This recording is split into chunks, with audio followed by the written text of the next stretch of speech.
And let's talk about movement. Let's talk about the types of movements we can and should be doing. Well, first of all, our biomechanics are really important.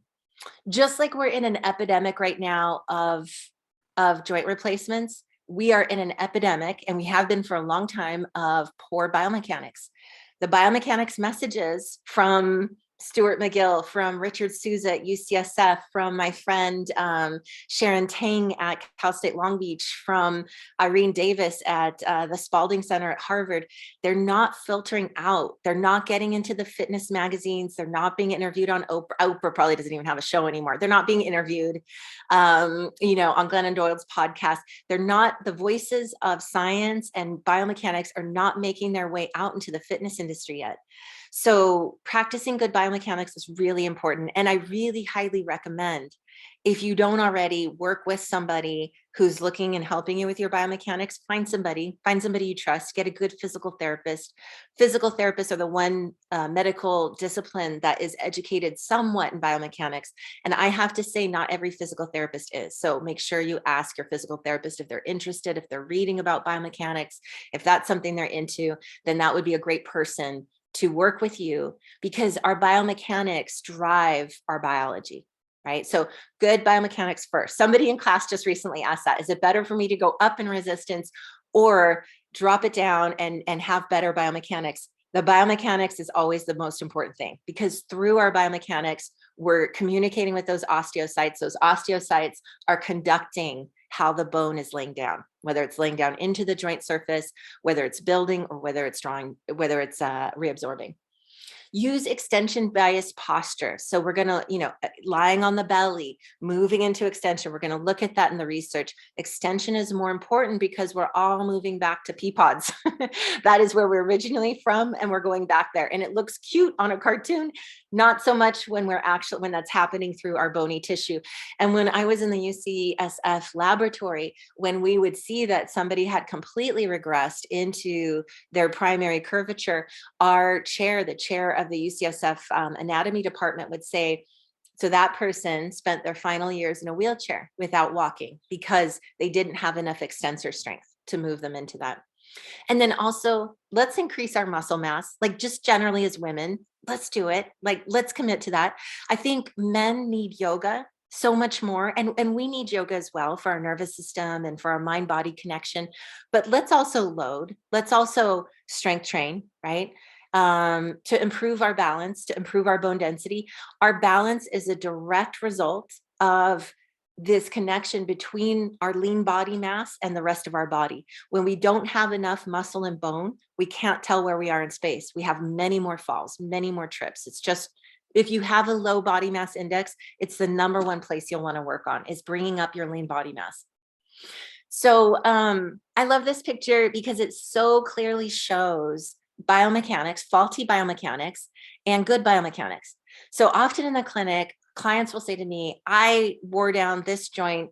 I have a bad back because I ran or I did this. Well, it's not so much the running. It's not so much the activity itself. It's how you're doing that activity. It's the biomechanics that you're using when you're in the 14th mile of your hike, when you're coming down from Whitney's Face. That's what matters. So we need to be anticipating our biomechanics are going to be challenged, and how do we keep them safe, right? And that is through progressive loading and progressive strength training. So the before is this athlete, this soccer athlete. You can see that her hip is in adduction, her knee is in adduction, or what we call a genuvalgum deformity. And she is rife here for an ACL injury. She's rife for developing osteoarthritis in her knee, hip, and back, stenosis in her back. This is not a great position for her musculoskeletal health. It's like, if we think back to that rainforest, it's kind of like if we took the water out of the rainforest, right? So there's things going right. She's doing some cardio work here, but her biomechanics are driving a lot of failure. After some strength training, this intervention is a little bit of biomechanics training, but predominantly strength training. And after strength training around her hips and around neutral spine awareness, you can see she's going to nourish her bones now as she's playing the sport that she loves. So that's a possibility for all of us to do the thing that we love in a way that is creating more nutrient, more nourishment for ourselves, for our mind, body, spirit, but also for our bones and muscles. We just have to train up for it. We just have to make sure we're strong enough to be able to do what it is we're doing.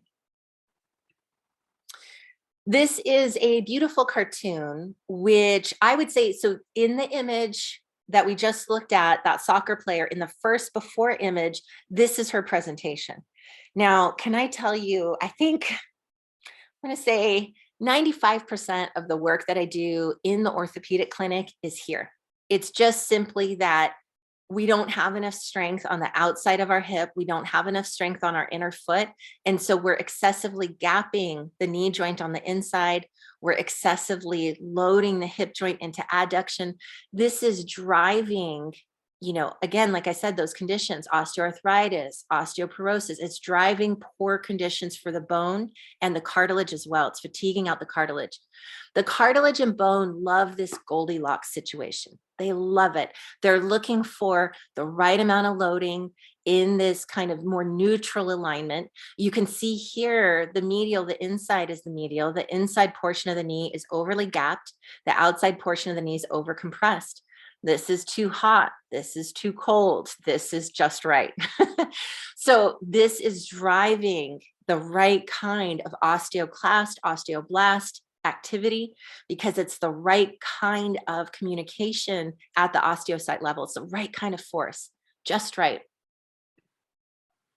And we see the same thing. I think it's easier to internalize that information when it comes to our limbs, but we see the exact same thing with the spine, because the spine it looks more complex, right? You just look at it, it's got so many moving bits, but it's the same exact concept at the spine. So biomechanics is the ultimate guiding factor in how we maintain spinal health through movement. So this is that beautiful S curve. You can see this spine has those very hard won lordosis through the neck and through the lumbar spine.